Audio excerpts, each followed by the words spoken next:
Hi guys and welcome back to my reading journey. Hope you're all doing absolutely fantastic. And today we're gonna continue with the Seneca's letters from Stoic. Alright, let's continue with the letter 7.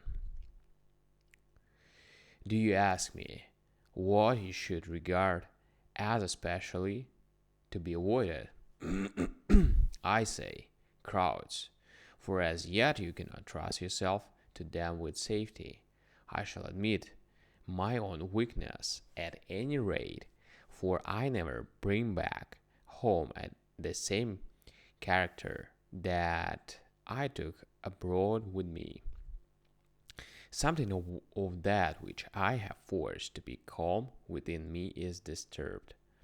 Some of the foes that I have routed return again, just as the sick man who has been weak for a long time is in such a condition that he cannot be taken out of the house without suffering a relapse. So we ourselves are affected when our souls are recovering from a lingering disease. To consort with the crowd is harmful. There is no person who does not make some vice attractive to us, or stamp it upon us, or trade us unconsciously therewith. Certainly, the greater the mob with which we mingle, the greater the danger. But nothing is so damaging to good character as the habit of longing at the games, for then it is that wise still subtly upon the upon upon one through the avenue of pleasure. What do you think I mean? I mean that I come home more greedily, more ambitious, more voluptuous, and even more cruel and inhuman because I have been among human beings. By chance, I attended a midday exhibition expecting some fun with and relaxation. An exhibition at which men's eyes have respite from the slaughter of their fellow men. But it was quite the reverse. The previous combats were the essence of compassion, but now all the trifling is put aside, and it is pure murder. The men have no defense armor, they are exposed to blows at all points, and no one ever strikes in vain. Many persons prefer these program, programme, program to the usual pairs and to the bouts by request. Of course they do. There is no helmet or shield to deflect the weapon. What is the need of defensive armor or office of skill? All this mean delaying death. In the morning they throw men to the lions and the bears. At noon they throw them to the spectators. The spectators demand that the slayer shall face the man who is to slay him in his turn, and they always reserve the latest conqueror for another butchering. The outcome of every fight is death, and the means are fire and sword. This sort of thing goes on while the arena is empty. While the arena is empty, you may retort, but he was a highway robber. He killed a man, and what of that? granted that, as a murderer, he deserved this punishment. What crime have you committed, poor fellow, that you should deserve to sit and see this show? In the morning they cried, kill him, lash him, burn him. Why does he mean the sword in so cowardly a way? Why does he strike so feebly? Why doesn't he die game? Whip him to meet his wounds. Let them receive blow or blow for blow, with chests bare and exposed to be to the stroke. And when the game stopped for the intermission, they announce a little throat cutting in the meantime, so that there may still be something going on.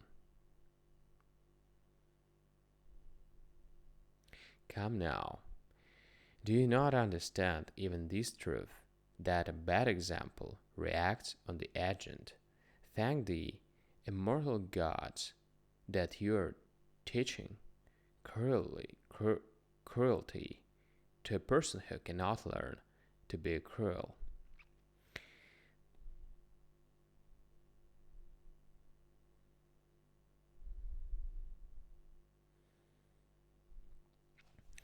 The young character, which cannot hold fast to righteousness, must be rescued from the mob.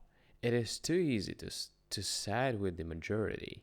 Even Socrates, Cato, and Lucilius might have been shaken in their mortal strength by a crowd that was unlike them. So true it is that none of us, no matter how much he cultivates his abilities, can withstand the shock of faults that approach, as it were, with so great a retinue. Much harm is done by a single case of indulgence or greed. The familiar friend, if he is luxurious, weakens and softens us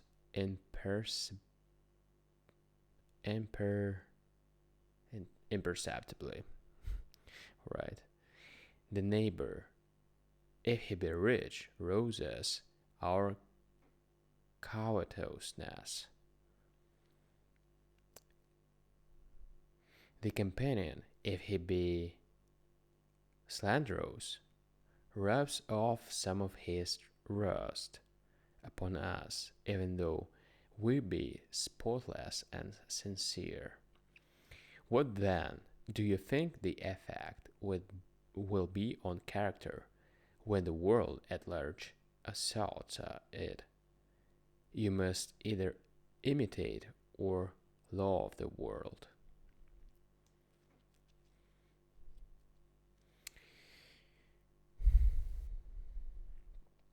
But both courses are to be avoided. You should not copy the bad simply because they are many, nor should you hate the many because they are unlike you. Withdraw into yourself as far as you can. Associate with those who will make a better man of you. Welcome those whom you yourself can improve. The process is mutual, for men learn while they teach. There is no reason why pride is advertising your abilities should lure you into publicity, so that you should desire to recite or harangue before the general public. Of course, I should be willing for you to do so if you had a shocking trade that suited such a mob. As it is, there is not a man of them who can understand you. One or two individuals will perhaps come in your way, but even these will have to be molded and trained by you so they will understand you. You may say, for what purpose did I learn all these things? But you need not fear that you have wasted your efforts. Wasted your efforts. It was for yourself that you learned them. In order, however, that I may not today have learned exclusively for myself, I shall share with you 3 excellent sayings of the same general purport, which have come to my attention. This letter will give you one of them as payment of my debt. The other two you may accept as a contribution in advance. Democritus says, one man means as much to me as a multitude, and a multitude only as much as one man.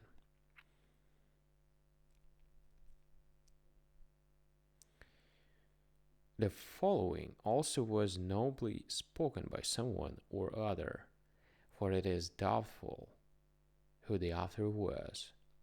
They asked him what was the object of all this study applied to an art that would reach but very few. He replied, I am content with few, content with one, content with none at all. The first saying, and noteworthy one.